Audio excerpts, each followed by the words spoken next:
शेतकरी मित्रांनो, जवळपास 4-5 दिवसापासून पाऊस उघडलेला आहे आणि ऊन पडलेला आहे.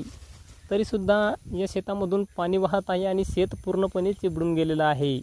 आणि जमिनीमध्ये पाणी साचून राहिल्यामुळं तुरीला जवळपास 25 ते 30% मर लागलेली आहे. आणि एवढं पाणी साचून राहिलेलं असताना आपण इथं ड्रिचिंगसुद्धा करू शकत नाही किंवा कुठली फवारणीसुद्धा घेऊ शकत नाही.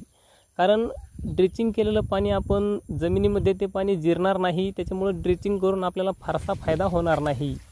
तर अशा पद्धतीनं जर तुरीच्या शेतामध्ये पाणी साचून असेल तर तिथं आपण कोणताही उपाय करू शकत नाही. आणि आता बघू शकता आपण हे 25 ते 30% झाडं उबळलेले आहेत आणि आणखीनसुद्धा पाऊस जर चालू राहिला तर मग मोठ्या प्रमाणात जवळपास 100% या तुरीच्या पिकाचं नुकसान होऊ शकतं.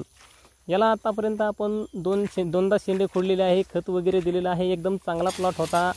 मागच्या व्हिडिओमध्ये एक फुटेज होती ती मी तुम्हाला दाखवतो. अशा पद्धतीने एकदम जबरदस्त प्लॉट होता. पण पाणी साचल्यामुळं हा प्लॉट पूर्णपणे आता वाया जाण्याच्या मार्गावरती आहे. पण जर आपल्या शेतामध्ये आता पाणी साचून नसेल, वापसा जर झालेली असेल आणि जर तुरीला मर लागत असेल तर आपण ट्रायकोडर्मा किंवा थायफेनॉट मिथाईल नावाचा घटक असलेलं रोको या दोन्हीपैकी कुठल्याही एका बुरशीनाशकाची तुरीच्या मुळाशी ड्रिचिंग करा. त्याच्यामुळं मरीवर आपण चांगल्या पद्धतीनं आळा घालू शकतो आणि नियंत्रण मिळवू शकतो. जर वापसा चांगली असेल, तुरीचे झाडं थोड्याफार प्रमाणात मर होत असेल तर नक्कीच आपण रोको किंवा ट्रायकोडर्माची ड्रिचिंग करा. त्याचा आपल्याला नक्कीच फायदा होईल.